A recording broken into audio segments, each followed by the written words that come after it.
पाकिस्तान तहरीक इंसाफ अपना बल्ला वापस लेने सुप्रीम कोर्ट ऑफ पाकिस्तान पहुंच गई है। अब देखते हैं कि उनको उनका बल्ला वापस मिलता है या नहीं मिलता। तहरीक इंसाफ हालिया दिनों में बार बार ये शिकवा कर रही है, ये शिकायत कर रही है कि उनको टारगेट किया जा रहा है। उनके बहुत सारे लोगों के कागजात नामजदगी मुस्तरद कर दिए गए थे, लेकिन फिर उनको रिलीफ मिला, अदालती निज़ाम के ज़रिए रिलीफ मिला।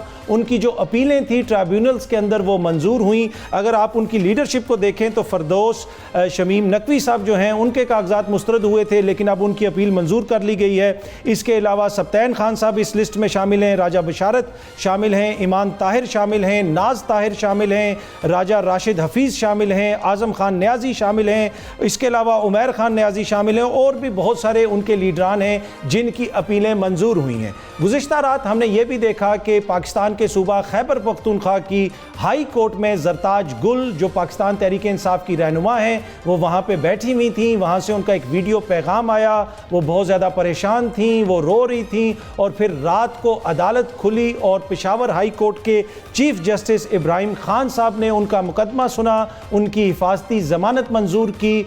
ऑल्दो कि उनकी ज़मानत मंजूर हो चुकी थी, लेकिन उसके बावजूद ज़रताज गुल साहिबा खौफज़दा थी, सहमी भी थी और वो ये कह रही थी कि मुझे दोबारा भी गिरफ्तार किया जा सकता है। लेकिन चीफ जस्टिस साहब ने कहा कि मैं जानूं और आईजी जाने यहाँ से आपकी ज़मानत मंजूर हो गई है, तो लिहाजा आपको खौफज़दा होने की ज़रूरत नहीं। ये एक बड़ा इंपॉर्टेंट पॉइंट है, क्योंकि आइन और कानून आपको तहफ़्फ़ुज़ देता है। आइन और कानून आपको खौफ से आज़ाद करता है, क्योंकि आपको पता होता है कि मुल्क का आइन और कानून आपका तहफ़्फ़ुज़ करेगा।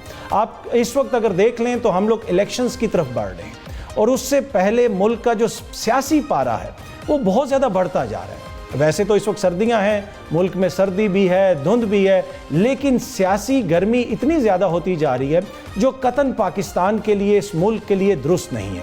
ये छोटी सी खबर आप देखें, ये अमेरिका से खबर आई है। इस खबर के मुताबिक एक खातून 55 घंटे तक किचन के अंदर बेकिंग करती रही। अब 55 घंटे किचन के अंदर हीट स्टैंड करना कोई इतना आसान काम नहीं है, लेकिन यकीनन इन्होंने उस हीट को मैनेज किया होगा, उस गर्मी को मैनेज किया होगा। किसी भी जगह पे अगर गर्मी ज़्यादा हो जाए तो उसको मैनेज करना पड़ता है। आप वहाँ से बाहर नहीं आ सकते। अगर आप वहाँ से बाहर आके किसी और जगह चले जाएंगे तो वो गर्मी आपका पीछा करेगी, आपके लिए वो पूरा घर ही इस काबिल नहीं रहेगा कि आप उसके अंदर रह सकें। तो अगर गर्मी किचन में हो या कोई और मसला किसी और जगह पे हो, उसको मैनेज करना पड़ता है। इसी तरह माशरों के अंदर जो लाकानूनियत और आइन शिकनी की गर्मी होती है, उसका तोड़ जो है वो आइन और कानून का एसी या पंखा होता है। जिस तरह इस खातून ने किचन में गर्मी को मैनेज किया होगा, इसी तरह माशरों के अंदर आइन और कानून के ज़रिए लाकानूनियत की, खौफ की, आइन शिकनी की जो भी गर्मी हो, उसको आइन और कानून के ज़रिए मैनेज करना पड़ता है। बाखबर रहने के लिए सुनो न्यूज़ का यूट्यूब चैनल सब्सक्राइब करें और बेल आइकन पे क्लिक कर दें।